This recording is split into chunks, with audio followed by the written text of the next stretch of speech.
Ya Nabi salam alaika, Ya Rasul salam alaika, Ya Habib salam alaika, salam.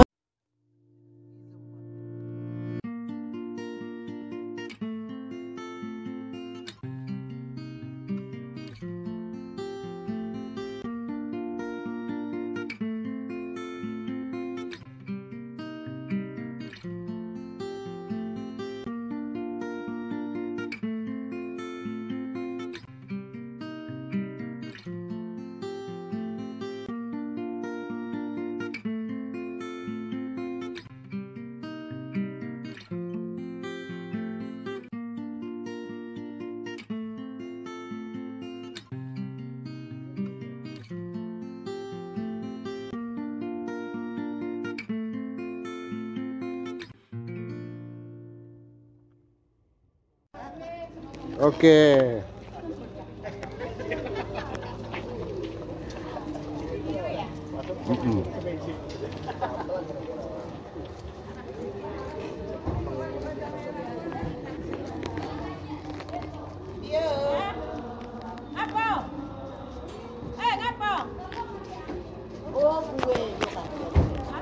Ayo naik Pak.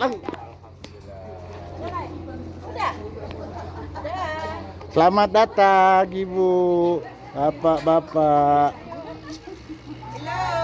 Halo.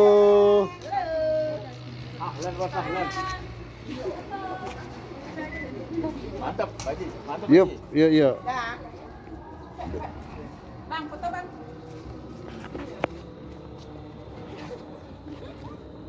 Tunggu.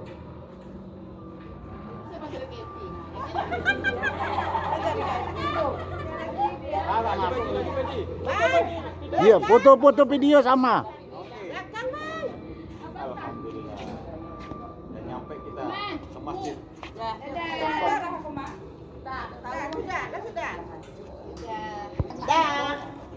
Halo, Dek. Enak.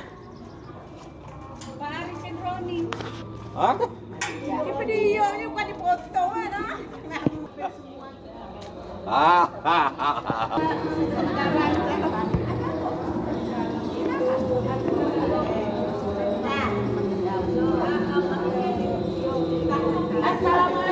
Waalaikumsalam. Waalaikumsalam.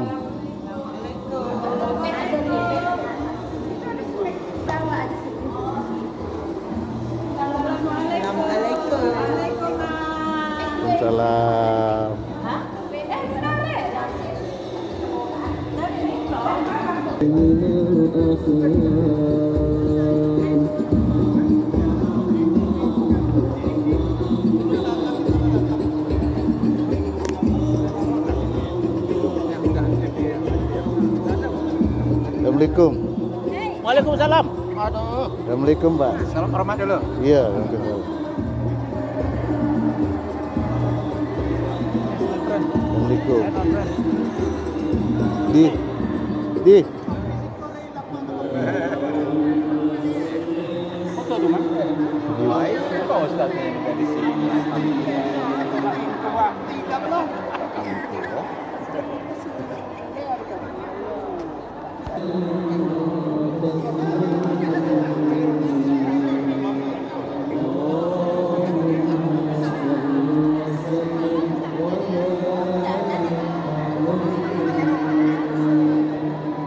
إلى حضرة النبي المصطفى رسول الله.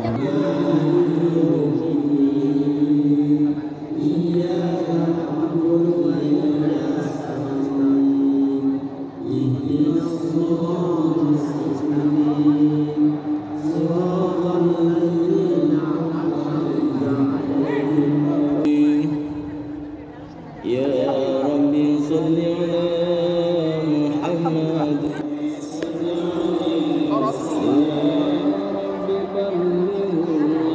Ustaz, sehat Pak Ustaz? Alhamdulillah. Luar biasa. Masjidnya bagus ya? Bagus, luar biasa.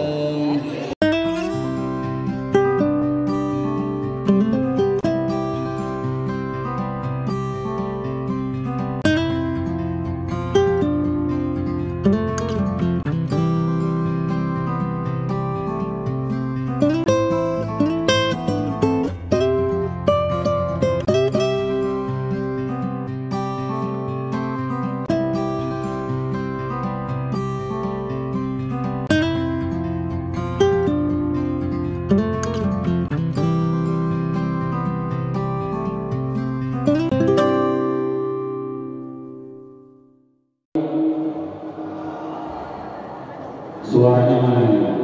Sekali lagi, Assalamualaikum warahmatullahi wabarakatuh.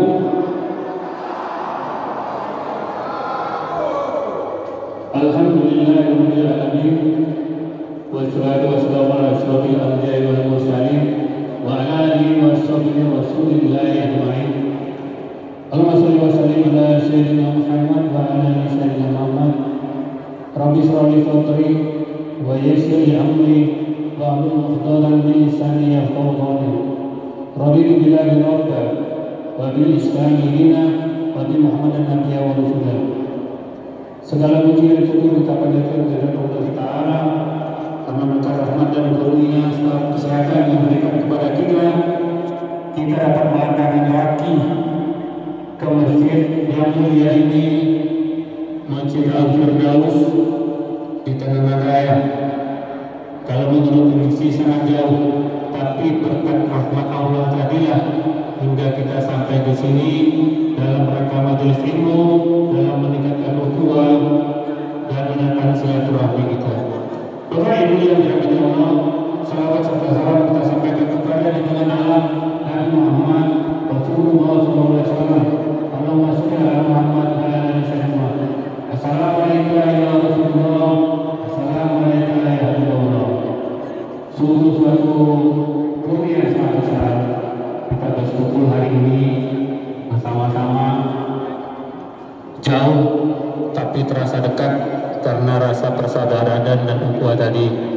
Jauh terasa dekat karena kita ingin mencari ilmu. Jauh terasa dekat. Jauh terasa dekat. Dekat pun terasa jauh bagi yang tidak menginginkannya datang kemari. Baik, terima kasih alhamdulillah Bapak Ibu semuanya bisa hadir hari ini. Baik, dengan memulai bismillahirrahmanirrahim kita. Assalamualaikum warahmatullahi wabarakatuh.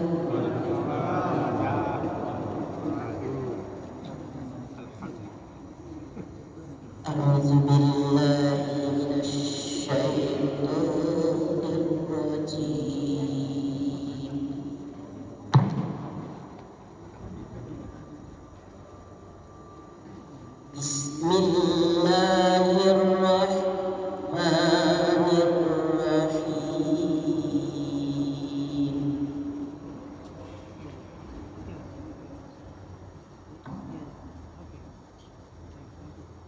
Ya ayyuhan nasu ubudu rabbakum alladzi khalaqakum walladzina min alladzi ja'ala lakumul arda firasyan wa samaa'a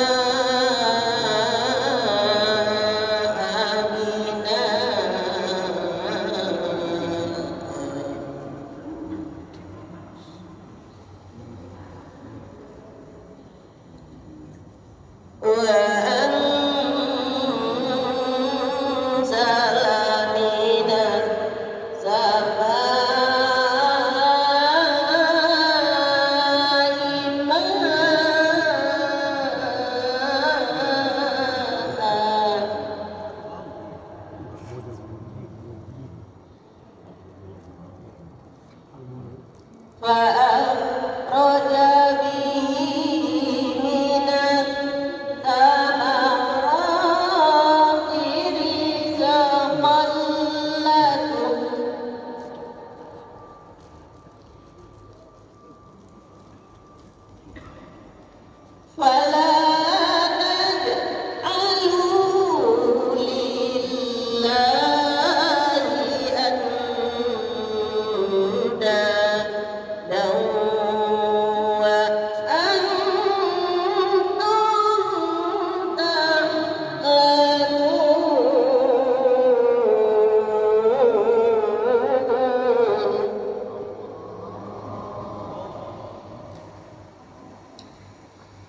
وإن كنتم في ريب مما نزلنا على عبدنا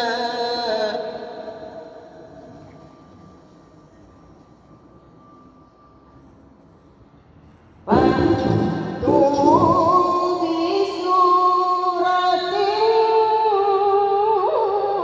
من مثله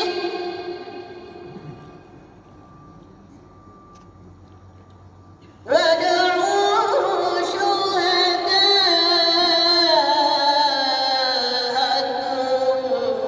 من دون الله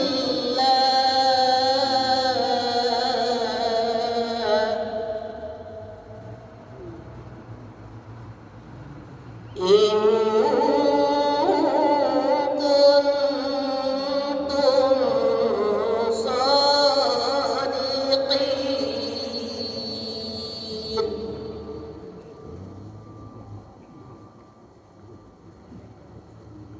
فإن لم تفعلوا ولن تفعلوا فاتقوا النار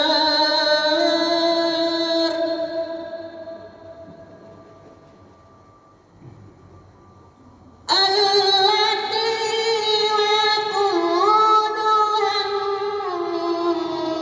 الناس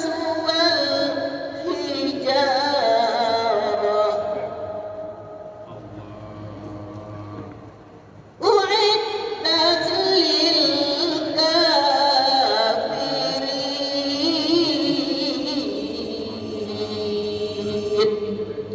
صدق الله العظيم. Assalamualaikum warahmatullahi wabarakatuh. Semoga yang membaca dan mendengarkannya dapat mendapatkan hidayah dari Allah SWT. Surat Al-Baqarah dalam ayat 21 yang kita tadi mengisahkan bahwa Allah akan menciptakan kita, Allah yang menciptakan langit dan bumi, dan hanya kepadanya lah kita ini. Baik, kita lanjutkan acara yang kedua. Assalamualaikum warahmatullahi wabarakatuh. Waalaikumsalam. Sehat lagi. Bapak mengucap yang dirahmati Allah. Alhamdulillah kita menjadi terus Demam dia. yang cukup dingin dan yang lain. Bersyukur kita kepada Allah Subhanahu Wa Taala karena takdirnya kita dapat berkumpul di sini. Berselawat kita kepada Nabi dengan mengucapkan Assalamualaikum Muhammad. Mudah-mudahan kita akan mendapat syafaat yang nanti hidayah. Amin. Bapak Ibu yang dirahmati Allah, di kesempatan ini saya menyampaikan ucapan terima kasih kepada seksi-seksi rekreasi dan pengamanan dari konsumsi WP, Bututik, dan seksi dakwah, Pak Rozi dan kawan-kawan yang berjuang keras untuk agar kita dapat berada di masjid ini dengan segala fasilitas yang telah disediakan oleh masjid ini. Tak lupa juga kami dari pengurus Aceh mengucapkan terima kasih kepada pengurus di Masjid Al-Firdaus yaitu Bapak Sarjono. Terima kasih atas waktu dan kesempatan yang diberikan kepada kami. Selanjutnya terkait dengan Maulid Nabi, tidak banyak yang ingin saya sampaikan. Hanya poinnya adalah kita ingat bahwa setiap saat umur kita akan berkurang. Dari itu marilah kita sama-sama selalu mengintrospeksi diri dengan melakukan di sisa-sisa hidup kita dengan perbuatan-perbuatan yang berupa amal ibadah yang akan mendapat atau membantu kita di hari penimbangan lanjutannya. Itu aja. Salah dan kesalahan bahasa saya mohon maafkan. Alhamdulillah kita cukup banyak hadir di masjid ini. Semoga silaturahmi yang telah kita jalin ini tetap berkesinambungan. Amin. Amin. Terkasar bahasa saya mengucapkan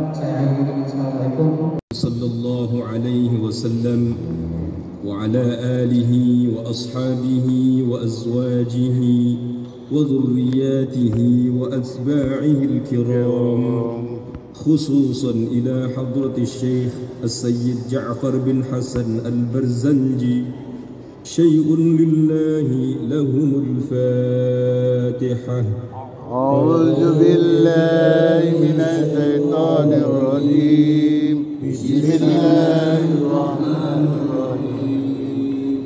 الحمد لله رب العالمين الرحمن الرحيم مالك يوم الدين إياك نعبد وإياك نستعين اهدنا الصراط المستقيم صراط الذين أنعمت عليهم غير المغضوب عليهم ولا الضالين.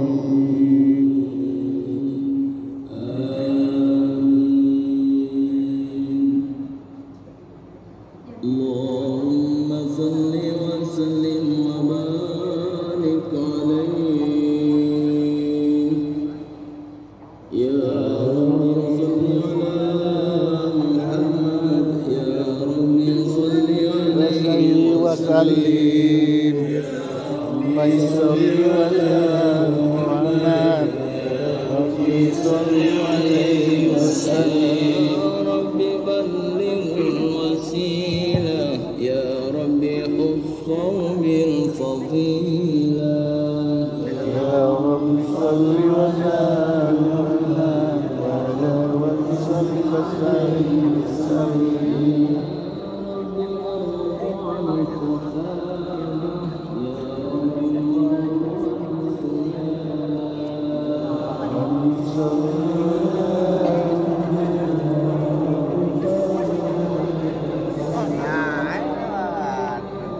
Pak.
Assalamualaikum warahmatullahi wabarakatuh.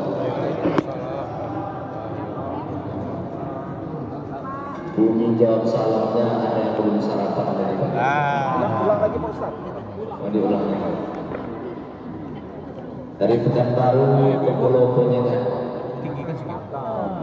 Cakap ya. Singgah sebentar di Pulau Keranti. Oh iya. Karena jawab salamnya kurang semangat, terpaksa saya ulang sekali. Iya, biar. Bismillahirrahmanirrahim. Assalamualaikum warahmatullahi wabarakatuh. Waalaikumsalam warahmatullahi wabarakatuh. Alhamdulillahi wa kafa.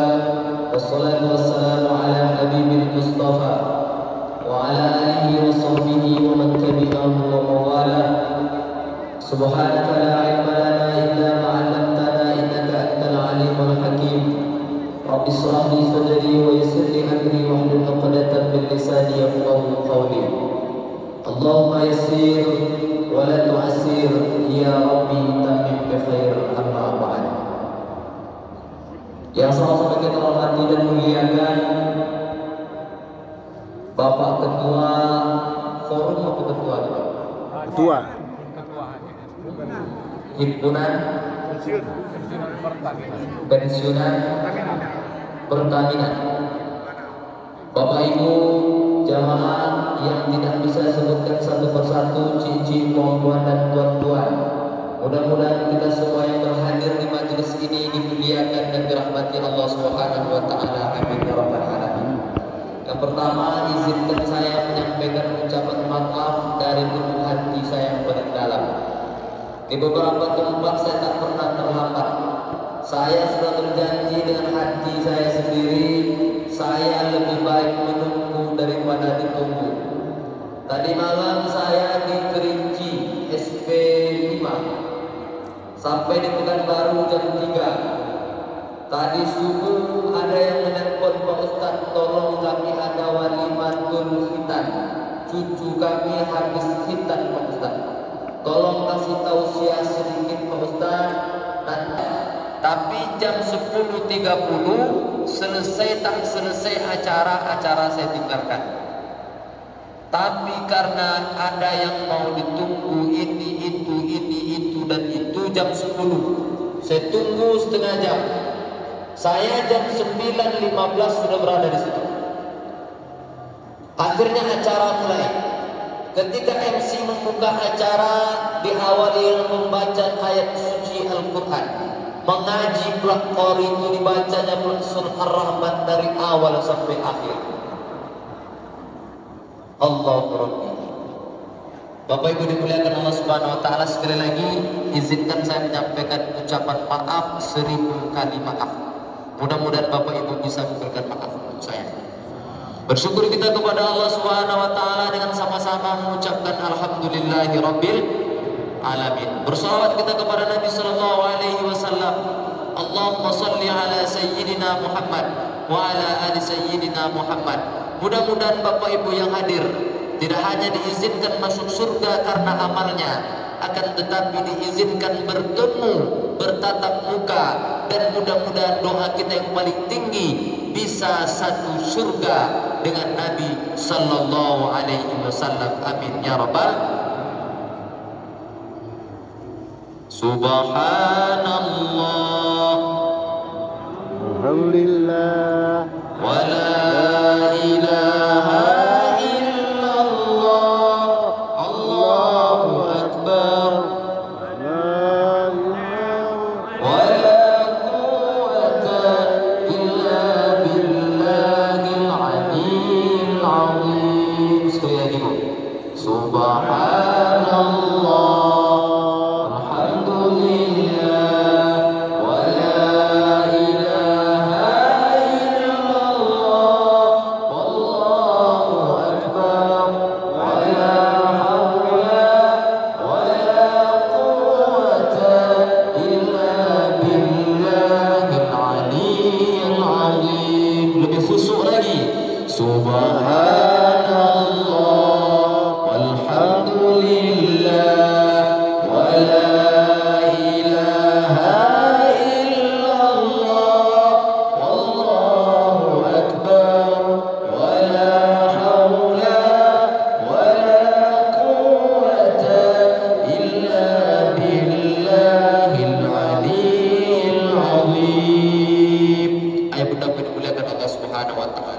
di bumi Melayu, bumi lancang kuning, memperingati Maulid Nabi sallallahu alaihi wasallam tidak hanya di bulan Rabiul Awal.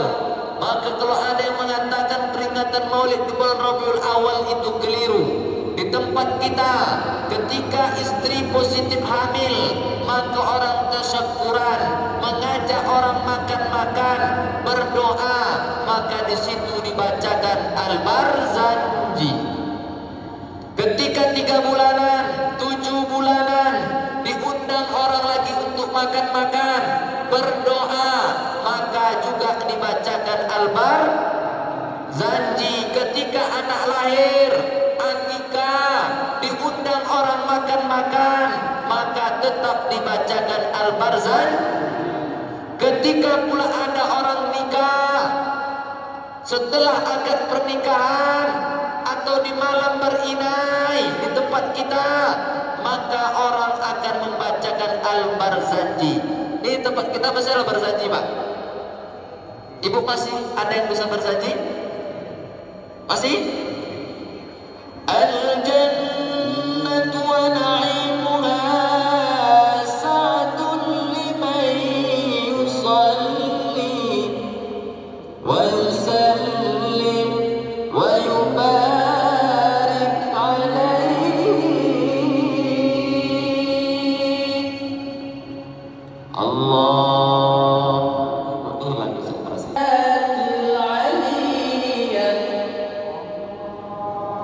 مستمرا فيض البركات على ما أناله وأولاه.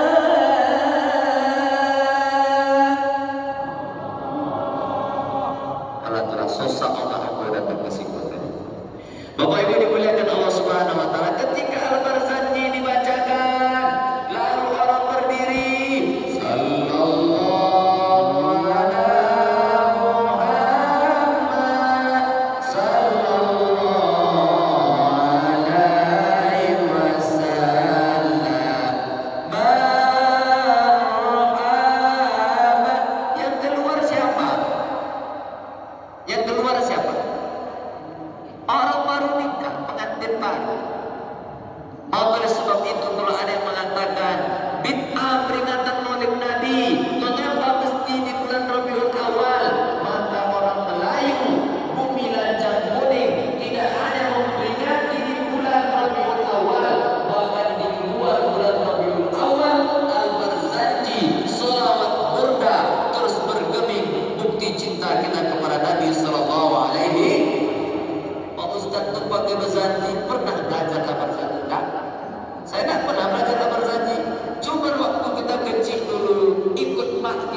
baca Quran bisa tapi Al-Fatihah, An-Nas, Al-Falaq, Al-Ikhlas. Kenapa hafal di kepala dia walaupun belum bisa baca Quran? Karena hari di keluarga, di rumah, di sekolah terus diperdengarkan, akhirnya hafallah di luar kepala anak kita.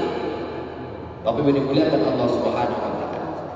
Lalu ada apa di bulan Rabiul Awal ini? Bulannya sama, jamnya sama 24 jam. Lalu apa yang membedakan di bulan-bulan yang lainnya? Paling tidak Rabiul Awal ingin mengulang sejarah 14 abad yang lalu. Ada manusia yang agung luar biasa yang lahir ke dunia ini, yang langsung dipilih oleh Allah Subhanahu. Yang memilih ini bukan asas musyawarah, Pak. Karena berapa kali musyawarah itu justru mengedepankan kepentingan beberapa kelompok dan beberapa suku. Yang memilih Nabi ini bukan yang memilihnya asas demokrasi. Karena berapa kali demokrasi dihiasi dengan kecurangan. Tapi yang memilih Nabi ini adalah langsung dia Allah Subhanahu wa ta'ala. Maka Bapak Ibu dimuliakan Allah Subhanahu wa taala, maka kita bersyukur. Bersyukur kita atas kelahiran Nabi sallallahu alaihi wasallam. Kita ingat kembali sejarah Nabi ketika Nabi dilahirkan, bagaimana perjuangan Nabi. Di usia 4 tahun sudah ditinggalkan oleh ibunya, usia 6 tahun ditinggalkan pula oleh anduknya, maka di sejak usia 8 tahun tinggal bersama pamannya Abu Talib. Nabi tak pernah melihat wajah ayahnya. Ketika Nabi masih berada dalam kandungan Aminah, perempuan yang mulia, maka ayahnya meninggal dunia ketika berdagang di luar kota Makkah. Maka ketika Nabi berkumpul duduk dengan kawan-kawan sahabat bercerita terkait dengan ayah, maka Nabi tidak bisa membayangkan sosok Abdullah karena Nabi tak pernah melihat wajah Abdullah. Maka kalau ada anak yang ditinggalkan ayahnya, anak yatim, tak semangat sekolah, loyo, lunglai, letoy, kenapa? Ayah tak ada, tapi masih bisa dilihat fotonya, bisa dilacak Facebook disebutnya, tetapi Nabi tidak pernah melihat bagaimana sosok sang ayah bernama Abdullah. Apakah Nabi patah semangat? Tidak. Perjuangan terus dilanjutkan oleh Nabi Sallallahu Alaihi Wasallam. Maka dalam kitab berjudul Sirah Nabawiyah yang ditulis oleh Syekh Saifur Rahman Mubarak Al-Furi, bukan orang Saudi, dia orang India.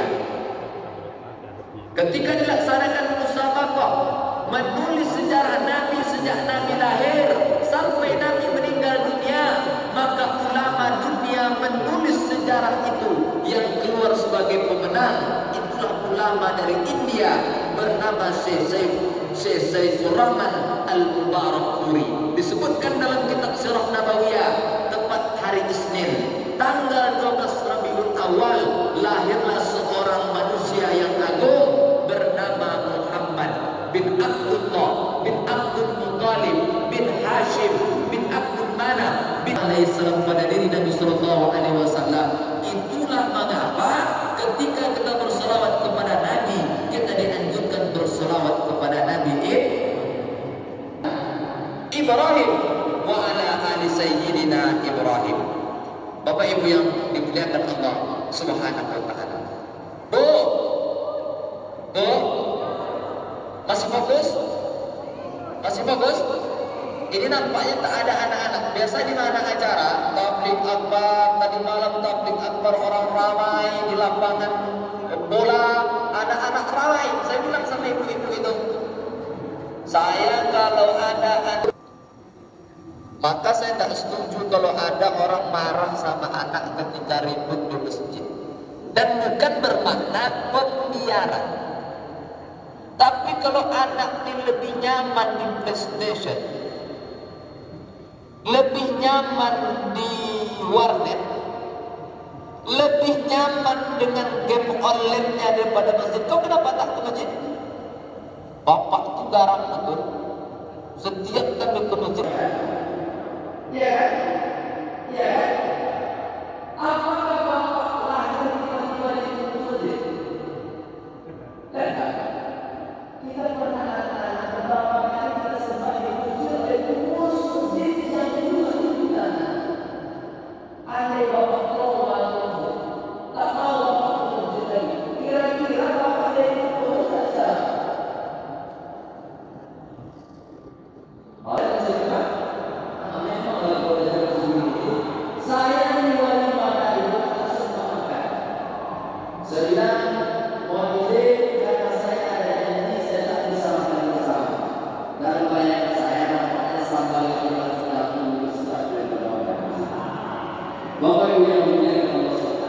Maka terkait sejarah Nabi kita bisa baca buku, kita bisa Google, tapi menjadi persoalan adalah bukan hanya sekedar tahu Nabi Sallallahu Alaihi Wasallam. Pak Ustaz, boleh kami memperingati Maulid Pak Ustaz, tak ada salah.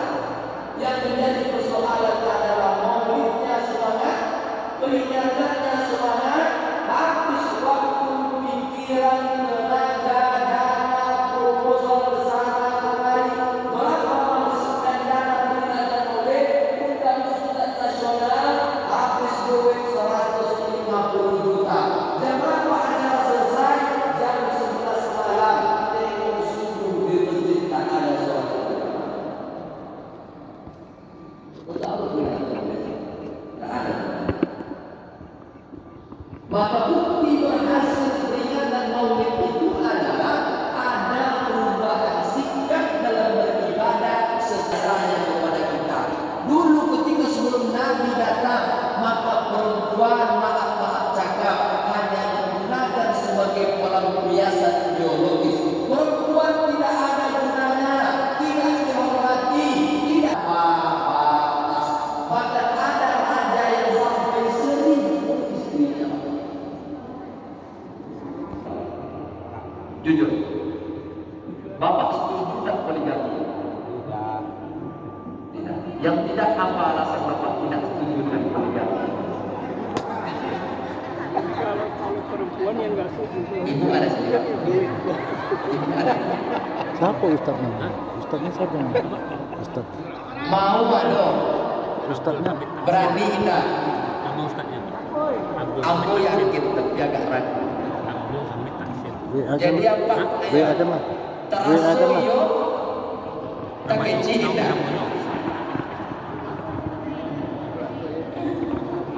Jadi Pak, apa setuju poligami itu apa? Nggak ada sih. Setuju tapi tidak berani. Nah, itulah yang mewakili bapak-bapak yang hadir pada hari ini. Bu, Ibu, Bunda Bu yang dimuliakan Allah, Bunda setuju dengan poligami? Setuju.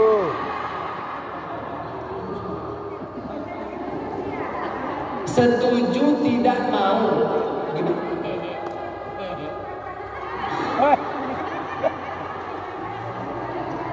Bunda Bu yang dimuliakan Allah Subhanahu wa taala. Maka Islam datang. Apakah Islam itu datang menyuruh menambah istri atau mengurangi istri? Mengurangi. Mengurangi, Pak. Ibu tak terima poligami hari ini karena ibu lahir setelah ayat itu turun nikah 4. Andai ibu hidup sebelum ayat itu turun, ibu bersyukur.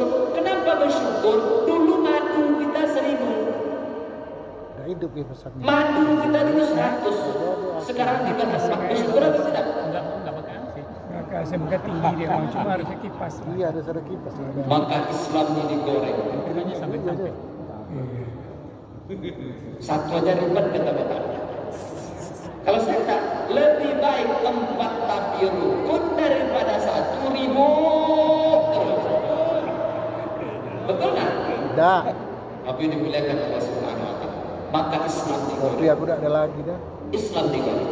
Ada yang pro-pronya dengan poligami, ada yang kontranya poligami. Yang tidak setuju poligami, Pak, apa kata dia? Islam tak adil. Masa laki-laki boleh nikah lebih daripada 1 sementara perempuan tidak? Islam itu mengintimidasi perempuan, membeda-bedakan perempuan. Hak kami tidak diberikan, maka Islam itu tidak relevan. Islam tidak mengajarkan kesetiaan, maka Islam tidak sesuai dengan konteks modern dan kekinian. Maka mereka menolak, maka muncullah wanita-wanita yang seakan-akan menolak semenolaknya poligami. Itu versi yang terkini. Di sisi lain, ada yang versi kanan yang mendukung semendukungnya poligami. Katanya kalau nikah belum 4, belum sempurna imannya. Bukti dari totalitas beragama itu mesti poligami, kata yang kanan. Tadi kalau kata yang kiri menolak semenolak-menolaknya. Bahkan ayat yang menyebutkan boleh nikah lebih daripada 1, 2, 3, 4 itu dia menolak. Tak relevan lagi. Al-Quran tak bisa dipakai. Ini yang ekstrem kiri. Sementara ekstrem kanan, kata dia, bukti sempurna iman orang itu mesti berpoligami. Tapi ada orang yang di tengah-tengah. Wasati. Kata dia, di antaranya Prof. Quraisyah, di antaranya Syekh Yusuf Al-Qardawi. Apa kata dia? Poligami itu kalau bagaikan pesawat, maka poligami itu bagaikan pintu darurat yang bisa dibuka, tapi tak semua orang yang bisa membuka pintu. Artinya boleh berpoligami dengan syarat yang teramat ketat sekali. Kenapa mesti dibuka ini? Ada perkara-perkara yang memang tidak ada jalan lain kecuali menambah istri. Sama dengan pintu darurat. Apakah pintu darurat pesawat itu boleh kita buka kapan, Bu? Bu, Keadaan darurat. emergency.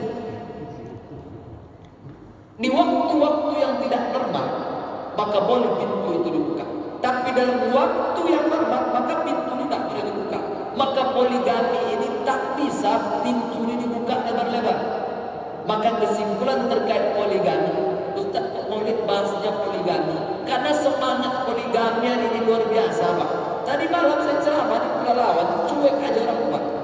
Cuek aja, ketika saya jabarkan perjalanan Nabi, bagaimana keluarga Nabi, mereka cuek aja.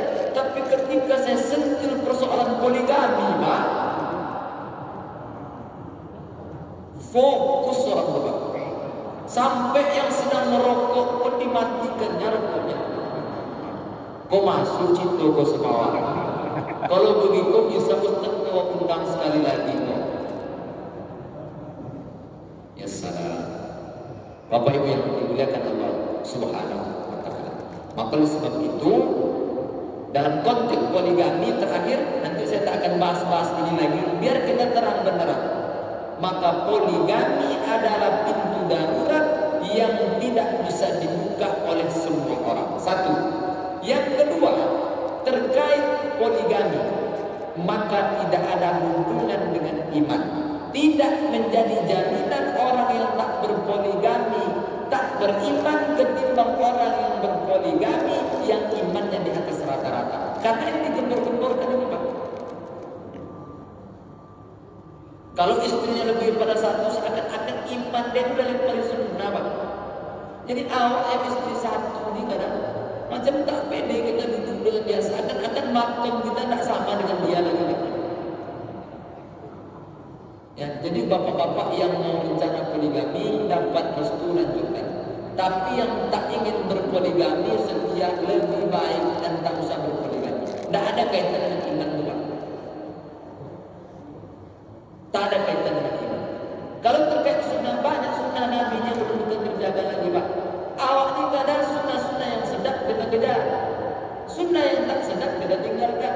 Tahajud kita tinggalkan, duha kita tinggalkan, baca Quran kita tinggalkan. Tapi setiap hari di mana-mana ceritanya poligami berkepanjangan. Macam tak ada sunnah Nabi SAW yang lain. Jadi saya tidak pro terhadap poligami dan saya tidak kontra dengan poligami. Poligami solusi dalam Islam, tapi itu pintu darurat yang tidak bisa dibuka secara umum, tapi di waktu-waktu tertentu itu bisa dibuka dengan syarat ketentuan berat. Tapi rasa-rasanya di usia pensiun tak pernah pikir itu lagi.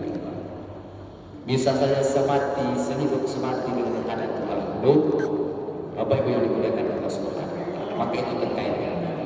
Lalu yang kedua, berjalan dengan waktu tidak terasa. Tak terasa.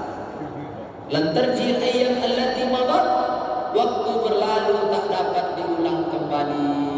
Dulu kita anak-anak, sekarang sudah punya anak, bahkan ada yang sudah punya cucu. Semalam rasanya kita masuk SD, sudah SMP, sudah SMA, sudah masuk perguruan tinggi, S1, S2, S3, profesor, bekerja, produktif, beli rumah, beli kebun, membiayai anak-anak sekolah, akhirnya sampai masa pensiun dan waktu itu begitu cepat berlalu. Saya datang ke Pekanbaru tahun 2011. Saya kuliah di Sultan Syarif Qasim Riau. Sekarang sudah 2024, berarti lebih kurang sudah 11 tahun. 12 tahun, 13 tahun. Itu rasanya baru kemarin sore saya datang ke Pekanbaru, Pak. Maka oleh sebab itu, detik berubah menjadi menit, menit berubah menjadi jam, jam lalu berubah menjadi hari, hari berubah menjadi pekan, pekan berubah menjadi bulan, bulan berubah menjadi tahun, tahun berubah menjadi windu, windu berubah menjadi abad. Tak terasa oleh kita begitu cepat waktu berlalu. Ada kawan kita yang satu SD, waktu SD itu meninggal. Ada yang waktu SMP meninggal. Ada yang waktu tamat kuliah meninggal. Ada rekan kerja yang meninggal. Maka terkait kematian tidak ada kaitan dengan usia. Tidak ada kaitan dengan kesehatan. Kalaulah kesehatan membuat orang meninggal, maka berapa banyak orang yang koma berbulan-bulan di rumah sakit sampai hari tak mati-mati. Lah datang kan waris, duit bapakku banyak, kebunnya luas. Kalau bapak ini tak mati, maka harta warisan ini tak bisa dibagi. Karena syarat membagi harta warisan bapak mesti meninggal bapak dulu, mati bapak dulu. Kalaupun bapak itu koma berbulan-bulan di rumah sakit, banyak duit dia, tetap harta warisan ini tak bisa dibagi. Maka andai kalau ada orang yang sudah membagi harta warisan, sementara orang tuanya masih hidup, dan ini mesti dipelajari, namanya hukum waris. Ini mesti dipelajari. Banyak orang tak paham, Pak Ustaz. Daripada anak ambo ribut ketika ambo meninggal nanti, Pak Ustaz, bagus ambo bagi ketika ambo masih hidup, Pak Ustaz. Ada yang begitu? Ada. Iya nak. Bapak punya ruko, bapak punya kebun, bapak punya aset. Kalau nanti bapak meninggal dunia, khawatir anak itu berkelahi. Maka sewaktu hidup ini kami bagi, Pak Ustaz. Pernah tak bapak berpikir, ketika harta ini nanti dibagi kepada anak-anak yang menjadi ahli waris, meninggal bapak nanti, siapa yang bertanggung jawab terkait dengan penyelenggaraan jenazah dan hutang yang bapak tinggalkan? Kata anak pertama, enggak. Karena harta ini kan sudah kita bagi. Kebun di Pekanbaru untuk saya, kebun di Kuansing untuk adik, ayah adik yang punya iya kalau anak kita di soleh-soleh apa ngaji Pak. Kalau tidak,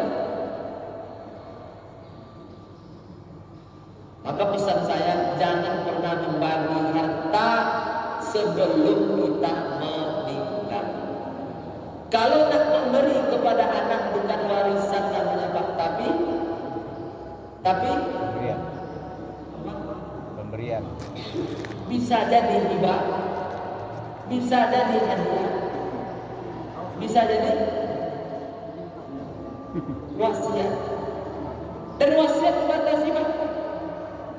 Bapak punya anak angkat yang bapak sayang betul dengan dia. Bapak punya anak 5. Kelima-lima anak bapak ini kuliah di luar negeri. Anak angkat tidak boleh diberikan harta warisan karena tidak ada haknya di situ. Lalu kami sayang dengan dia Pak Ustaz, yang mengurusi kami masa tua ini dia Pak Ustaz. Bahkan anak saya pun tak dijemputnya saya Pak Ustaz. Maka boleh kita berikan dia wasiat. Tapi wasiat tak baru 30% Pak. Kalau bapak punya duit 1 miliar, maka tak boleh 300 melebihi 300 juta. Itu mesti dicatat. Mesti diingat. Bapak Ibu yang dimuliakan Allah Subhanahu wa taala, maka mumpung Allah berikan kesempatan kepada kita, mari bersama-sama kita soal usia ini soal angka saya. Banyak orang tua hari ini Pak rajinnya luar biasa, ngajinya rajin, masih produktif. Banyak anak-anak muda hari ini tak ada semangat menjadi kehidupan ini. Maka sebab itu dalam Islam diajarkan terkait dunia ini Pak, anggap kita hidup selama-lamanya Pak. Bu, ibu yang sudah pensiun kami tak produktif lagi Pak Ustaz. Kami rasa-rasanya tak butuh dunia ini lagi Pak Ustaz. Kalau kami sedekahkan semuanya boleh Pak Ustaz, tak boleh. Kalau terkait dunia ini, anggap kita hidup selama-lamanya, kita tak mati-mati. Maka setelah kajian ini, yang punya usaha lakukan usahanya, yang punya ruko tetap pagi buka. Tapi setelah kajian ini nanti terkait mati itu apa dari harta apa akan mati dulu tertidur. Tapi kalau awak tak ada duit, dia sudah cepat mati lagi. Duit Bagi mana itu kita minta bagi lagi kan? sudah terlanjur dibagi Pak. Tak bagi lagi nak. Idealnya tetap dikembalikan, jangan diberi hak milik. Tapi nanti kalau bapak punya wasiat, andai nanti saya meninggal dunia, kalau bisa yang tanah itu bagian anak yang sekiannya, sekedar pesan boleh. Tapi kalau sudah kita tentukan, kita bagi sesuai ilmu faraidnya Pak, sementara kita belum meninggal, maka bab awal di fikih mawaris itu Di faraid itu syarat hukum warisan itu mesti yang punya harta itu meninggal. Baru ada harta warisan. Kalau dia belum meninggal, tak ada harta warisan. Kalau dibagi, Pak. Gimana, Pak?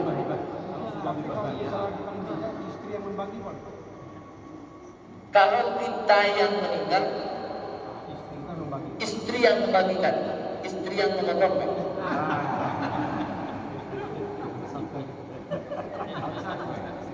Istri satu, rencana ada, kalau kita.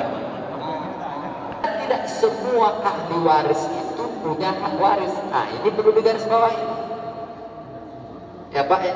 Tidak semua ahli waris yang mendapatkan harta waris.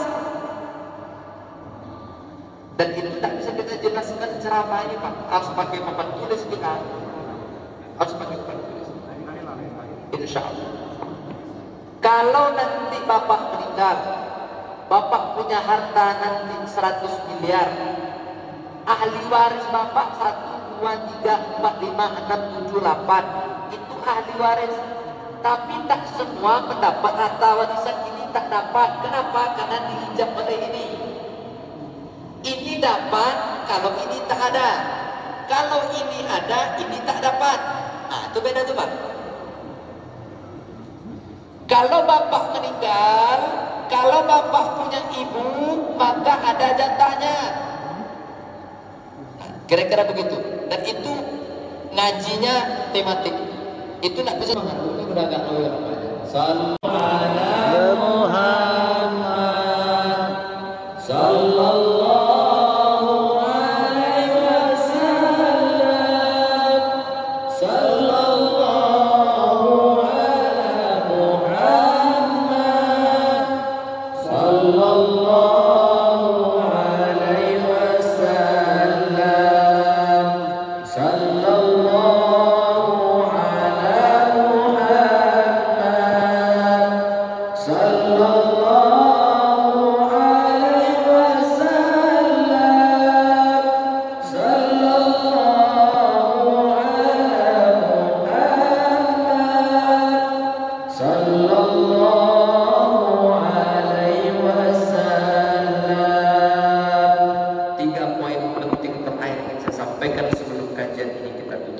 Kenapa kita mesti bersyukur atas kelahiran Nabi?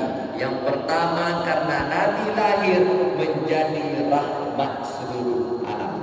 Wa ma arsalnaka, tidak akan kami utus engkau ya Muhammad, kata Allah Subhanahu wa taala, illa rahmatan lil alamin. Maka Nabi itu datang tidak hanya untuk umat Islam, Bapak Ibu. Ketika masa pemerintahan Umar bin Khattab menjadi khalifah di kota Madinah, maka ada gubernur di Mesir namanya Amr bin As. Ketika ada tanah Yahudi di depan kediaman gubernur Mesir Amr bin As, rumahnya hampir roboh, tanahnya luas, maka Amr bin As ingin mengambil tanah itu untuk mendirikan masjid. Bagus apa tak bagus? Bagus. Amr bin As ingin mengganti ganti rugi apa? Ganti untung ganti rugi? Ganti untung. Di tempat kita ya bukan ganti untung. Amr bin As ingin mengganti dengan emas agar tanah itu bisa diambil dan dibangun untuk masjid, bukan untuk rumah Amr bin As, bukan untuk istana, untuk masjid. Ini ada dia. Akan tetapi yang tidak setuju. Tak mau dia menjual tanah itu kepada gubernur. Kata Amr bin As, kalau kau tak setuju, yang penting emasnya sudah kami berikan kepada engkau. Kalau total harga tanah tak sebanding dengan emas yang kami berikan ini, maka masjid tetap akan kami berdiri. Singkat cerita, orang Yahudi ini datang ada khalifah kota Madinah. Kalau kita mungkin di Riau di gubernur, maka datang dengan Pak Jokowi mengadukan persoalan ini. Sampai di Madinah, kata Yahudi kepada Umar bin Khattab, ya Khalifah, ini ada gubernur Mesir namanya Amr bin As. Di depan kediamannya itu, tanah itu milik aku, wahai Khalifah. Dia mengambil atas tidak redo ya Khalifah. Walaupun dia membayar dengan lepas, tapi tak setuju ya khalifah. Bagaimana pendapat khalifah? Dia Yahudi Pak, Yahudi, bukan Islam. Lalu kata khalifah tak menjawab. Diambilnya satu tulang Pak, potongan tulang. Diambil pedang oleh Umar bin Khattab, ditulisnya huruf alif di situ. Pakai pedang. Umar bin Khattab. Kata Umar, kau bawa tulang itu berikan kepada gubernur. Datang Yahudi tadi menghadap gubernur. Wahai gubernur Amr bin As, aku sudah menghadap khalifah di Madinah. Dia menitipkan ini untuk wahai gubernur. Ketika tulang itu dipegang oleh Amr bin As, sampai bergetar badan Amr bin As. Tak ada satu kata pun yang keluar dari mulut Amr bin As. Itu yang dilihat yang dikasih tulang, kok bisa begitu takut Amr bin As.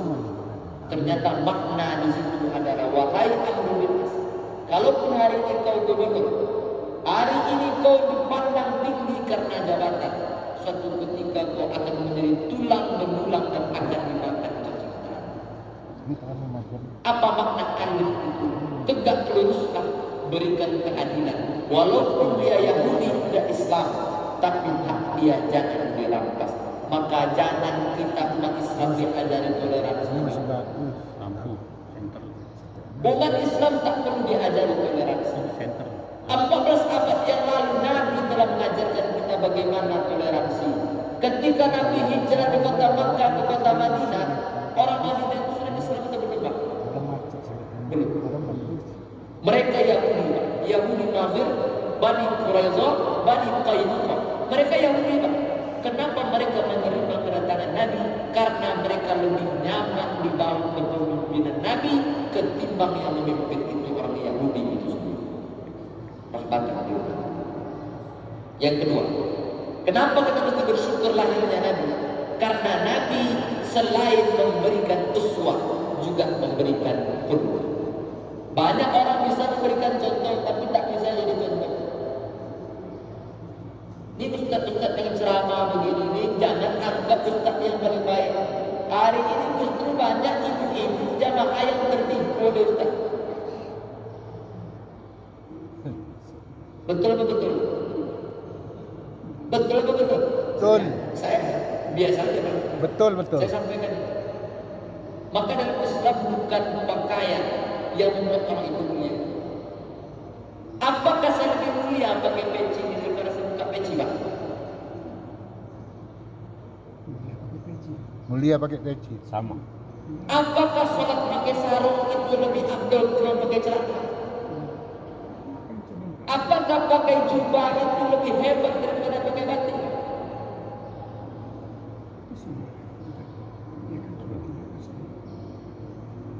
Apa yang dimuliakan Allah Subhanahu wa Ta'ala? Maka Nabi tidak hanya berikan contoh, tapi bisa kita contoh. Itulah mengapa Nabi itu dari manusia, Pak. Kenapa tidak dari malaikat?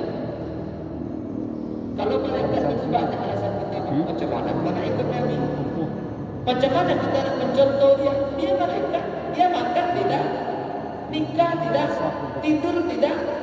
Kita ini kan sikit-sikit aja beda dengan Nabi, ya, Pak. Nabi itu kan sikit makannya. Kalau kita sikit-sikit makan. Nabi itu sikit tidurnya. Kalau kita sikit-sikit tidur. Itu beda Nabi. Maka Nabi memberikan uswah dan qudwah.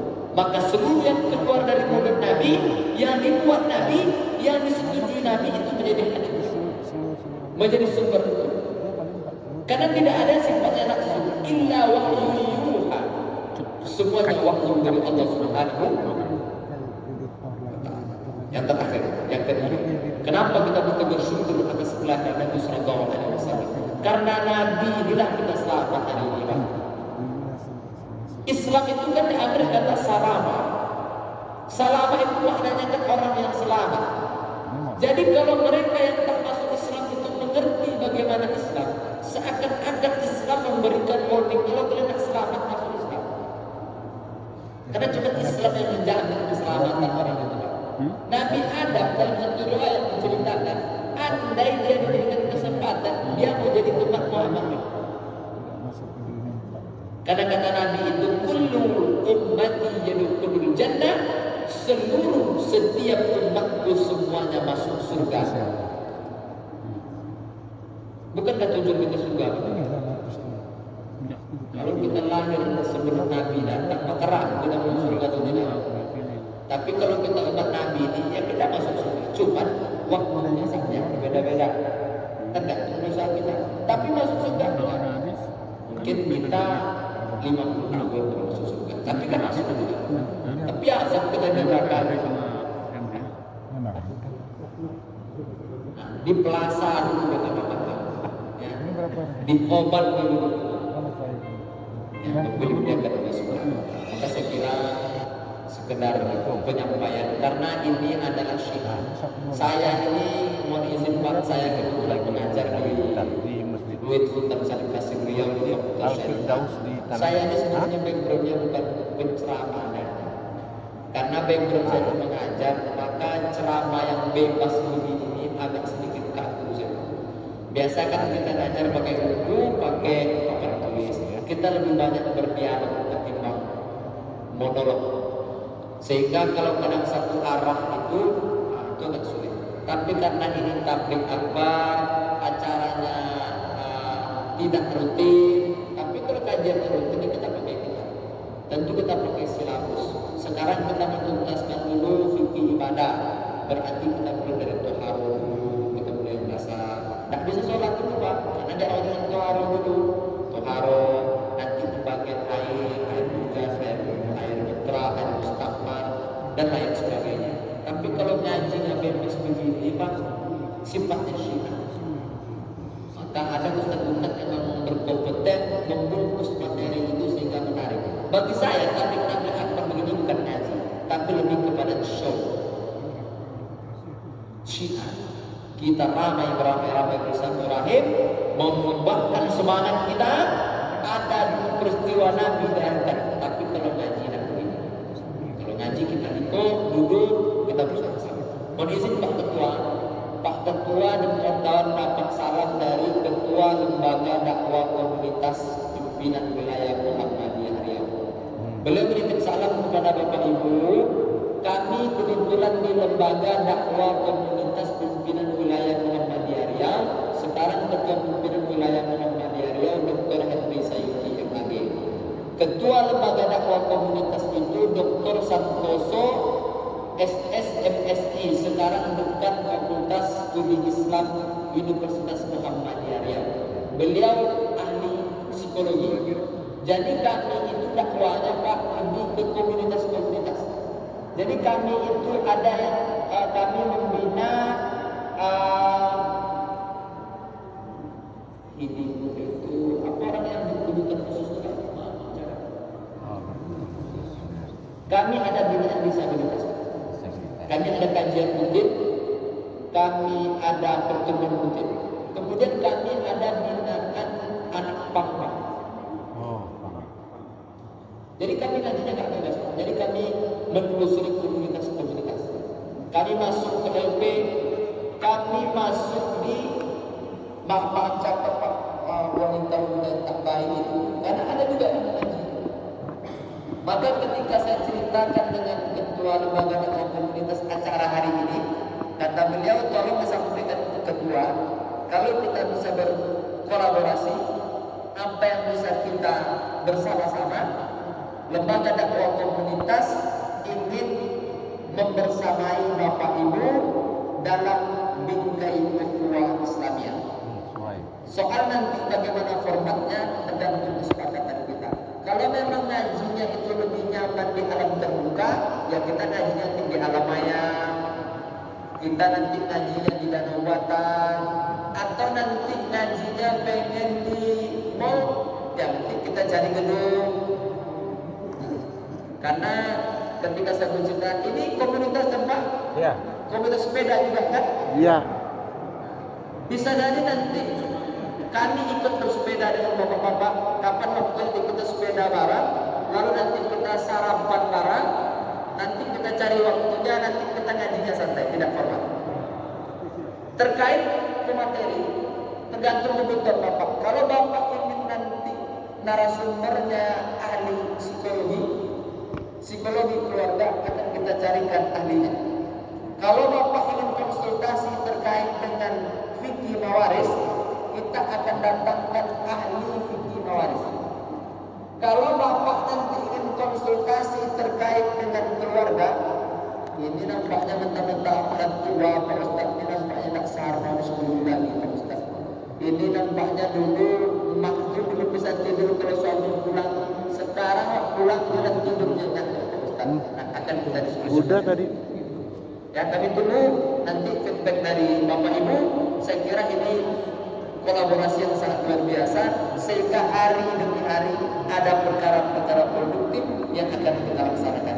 Tapi ngaji-ngaji begini ini bagus. Tapi ini lagi-lagi seperti apa? Setelah ini hampir yang saya sampaikan ini tak ada.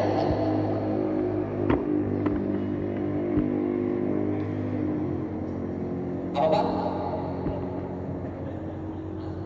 Mungkin bapak-bapak ingat poligami, yang lain tidak. Tapi kalau kita nanti ngaji yang terstruktur, kita tematik, kita bawa buku, ya kita pakai papan tulis, pakai proyektor dan kita pasir. Kalau perlu nanti kita ngaji di Rektorat Unri. Rektorat Unri sangat mumpuni untuk kita pakai. Insya Allah pimpinan wilayah Muhammadiyah sangat terbuka perkara itu. Dan ini tidak mesti Muhammadiyah, jangan salah paham. Ya, dari NU, dari Perdi, dari Wasliyah, dari semua kalangan yang bersama-sama kita.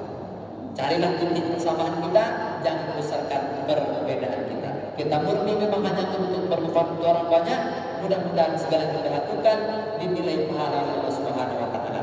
Terakhir, terima kasih atas kesempatan dan mohon maaf atas segala keterbatasan kami. Banyak kesalahpahaman, ucapan kami tidak sesuai pada tempatnya. Kepada Allah kami mohon ampun, kepada Bapak Ibu kami mohon maaf. Nasrul minallahi fadlun qarib wa basyiril mu'minin. Assalamualaikum warahmatullahi wabarakatuh. Waalaikumsalam warahmatullahi wabarakatuh. Terima kasih Ustaz. Assalamualaikum warahmatullahi wabarakatuh. Mungkin yang pertama saya ingin pertanyakan Ustaz ya, mengenai sekarang kita kan memperingati Maulid Nabi, yaitu hari lahirnya Nabi Muhammad SAW. Beberapa saat waktu ini Pak ya, itu ada berpendapat gitu kan, mengenai Maulid Nabi ini. Ada yang mengatakan untuk memperingati Maulid Nabi ini bid'ah, gitu ya, bid'ah.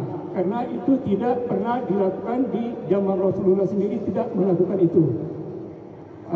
Kemudian kalau itu diperbolehkan, bagaimana untuk diri kita sendiri atau keluarga yang merayakan hari kelahiran atau hari ulang tahun? Nah, itu yang pertama, itu mengenai pendapat Ustaz kan, umpama hari ulang tahun, hari umpama apa namanya itu, hari memperingati kawinan, ACR lah, gitu ya. Nanti gimana nih? Kemudian untuk yang kedua, yang Bapak Ustaz salahkan tadi, yaitu masalah poligami ya. Poli atau poli itu? Poligami. Poligami itu menurut Ustaz bagaimana gitu kan? Ini kan berbagai ini Ustaz. Kalau kita ikuti Rasulullah gitu kan, itu kan disunahkan Pak ya. Nah disunahkan itu malah Rasulullah sendiri kan 11 Yaumul Isra, cuma satu yang maksudnya yang masih gadis tidak dikenal Pak ya. Nah, jadi saya ini pernah dengan Pak ya, yang mana Rasulullah itu kan mengawinkan istri-istri yang sudah janda, yang sudah tua Pak ya. Tapi ada berpendapat ini Pak ya, berapa hadis atau sunnah saya nggak tahu kan, kalau mengawinkan janda gitu ya Pak ya, itu sama kita pahalanya sholat semalam suntuk. Begitu juga kalau ada janda itu mempunyai anak, kita membesarkan anak yatim, itu udah sama dengan umroh dengan haji. itu nggak tahu bayang itu mungkin atas sunnah atau hadis, itu nggak jelas ya. Tapi kemudian kalau kita kaji lagi Pak, di Al-Quran itu kan sudah ada di surat An-Nisa ayat ketiga Pak ya. Surat An-Nisa ayat ketiga yang mana ini maaf ya uraikan Pak ya, yang maknanya, dan jika kamu khawatir tidak akan mampu berlaku adil terhadap hak-hak perempuan yatim, bila kamu menikahinya maka nikahilah perempuan lain yang kamu senangi, 2, 3 atau 4, tetapi jika khawatir tidak akan mampu berlaku adil maka nikahilah 1 orang saja. Di dalam makna ayat Al-Quran An-Nisa 3 tadi di mana pandangan Ustaz? Baik, terima kasih. Wassalamualaikum warahmatullahi wabarakatuh. Dalam kaidah usul al-aslu fil ibadah, asal ibadah itu adalah at-tahrim, haram. Tak boleh kita beribadah kalau tidak ada yang menyuruh. Maka sholat itu haram, puasa itu haram, zakat itu haram, haji itu haram. Kapan dia tidak menjadi haram? Ketika ada dalil yang maka dulu sebelum peristiwa Isra dan Mi'raj itu orang tidak ada sholat. Kalaupun ada sholat bukan syariat Nabi, sholatnya berbeda. Maka kalau ada orang sholat subuh sebelum perintah sholat subuh itu haram. Maka terkait ibadah jangan ditambah, jangan dikurangi. Maka terkait ibadah nih Pak, layaknya makanan bukan seberapa banyak yang kita makan, tapi seberapa bergizi yang kita makan. Yang diajarkan Allah dan Nabi itu banyak yang kita selesaikan. Kita berinovasi dalam ibadah. Itulah mengapa sholat subuh itu tak boleh menjadi 4 rakaat, tak boleh sholat maghrib itu 7 rakaat, tak boleh sholat tarawih itu 2 Ramadan. Berkumpullah kita di Pak. Apa kata ketua?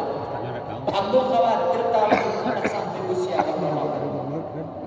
Kalau malam itu sholat tarawih macam mana agak?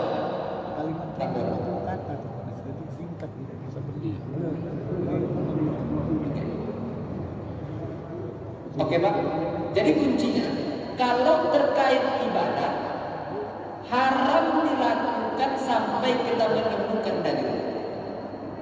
Itu ibadah. Sementara muamalah, al-aslu fil muamalah ibadah, asal muamalah itu boleh. Maka kalau terkait muamalah jangan cari dalil yang menyuruh, tapi cari dalil yang melarang. Ibadah jangan cari dalil yang melarang, tapi cari dalil menyuruh. Kalau disuruh buat, kalau tak disuruh jangan. Kalau muamalah jangan cari dalil yang menyuruh, tapi cari dalil yang.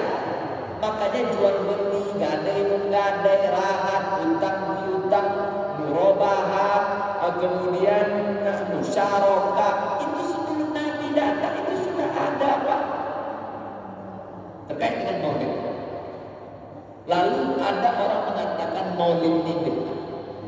Pertanyaannya, maulid ini kita anggap dari bagian ibadah ritual atau tidak? Tidak. Ya masalah itu apa? Ada maulid Nabi, mak cakap ada yang bakar-bakar temannya, yang lebih parah lagi, seakan-akan Nabi bisa hadir di situ, seakan-akan para guru-guru, wali-wali, habib-habib yang berpuluh-puluh tahun, ratusan tahun meninggal hadir di tempat kita ini, seakan-akan zahir mereka bisa berkomunikasi. Ini masalah. Makanya Dr. Mawardi ketika dulu di Madinah, kata rektornya maulid itu bid'ah. Sampai ke Indonesia pas sedang bulan Rabiul Awal, kata Dr. Mawardi, ya sekarang musim maulid di Indonesia, ayo kita hadir. Kata Buya, masa aku hadir di ibadah yang bid'ah. Kata Buya Mawardi, ayo aja kita tengok. Datang 3 menit lagi ya Pak. Datanglah ulama dari Madinah tadi ikut bersama Dr. Mawati masuk ke masjid peringatan Maulid Nabi. Duduk Syekh itu MC, baca Quran, ceramah, ilmu, doa, makan. Setelah itu selesai. Kata Dr. Mawati, Syekh, pulang kita lagi ke hotel. Kapan maulidnya? Udah selesai kata Bapak. Itu bukan maulid, itu majelis ilmu. Sejak itu fatwa Syekh itu berubah dari tak boleh menjadi boleh. Makanya bukan maulidnya, tapi yang dibuat orang maulid itu apa? Jadi kalau kita menganggap maulid ini bagian dari ibadah, kalau kita tak memperingati maulid seakan-akan kurang cinta kita kepada Nabi, kurang rukun iman kita, itu masalah. Tapi kalau kita ngaji, menumbuhkan semangat mengenal Nabi, di mana nanti majelis ilmu. Cuman kenapa disebut maulid Nabi? Karena kebetulan dibaca sirah nabawiyah. Coba, kira-kira begitu. Kalau ada ulama yang tak membolehkan maulid, ada di antaranya Ibnu bin Baz. Saya baru menemukan Ibnu bin Baz, ulama Saudi yang tak membolehkan maulid. Sementara ulama yang membolehkan maulid Nabi di antaranya Al-Hafiz Ibnu Hajar Al-Asqalani, 300.000 hadis kepalanya Bapak. Kemudian Al-Imam As-Suyuti bolehkan. Banyak ulama-ulama yang terkait poligami Pak. 2 menit saja. Terkait poligami. Poligami kita tidak boleh membuka pintu sebuka-bukanya. Seakan-akan poligami itu bagian dari sunnah yang tidak bisa ditinggalkan. Kalau tak poligami tak sempurna kita. Tidak betul. Atau kalau kita berpoligami sampai kita pada makhluk nanti aja juga sholat aja ya. Yang doa ambil sholat aja. Adalah berpoligami dengan syarat ketentuan berlaku. Sholat aja lah. Bapak dan saya tak sama. Karena kebutuhan kita berbeda. Terkait adil bukan berbeda sama banyak. Adil itu meletakkan sesuatu pada tempatnya. Terkait Nabi menikahi janda ingin menyelamatkan anak yatim. Kalau bisa kita selamatkan anak yatim tanpa mengawini mak dia. Kecuali memang harus menikahi mak dia itu baru bisa kita bantu. Apa kata janda itu? Kalau apa nak membantu anak ambil janda yang yatim kok, tepat asal nikah sama mak itu yang tak ada jalan lain. Tapi kalau bisa kita bantu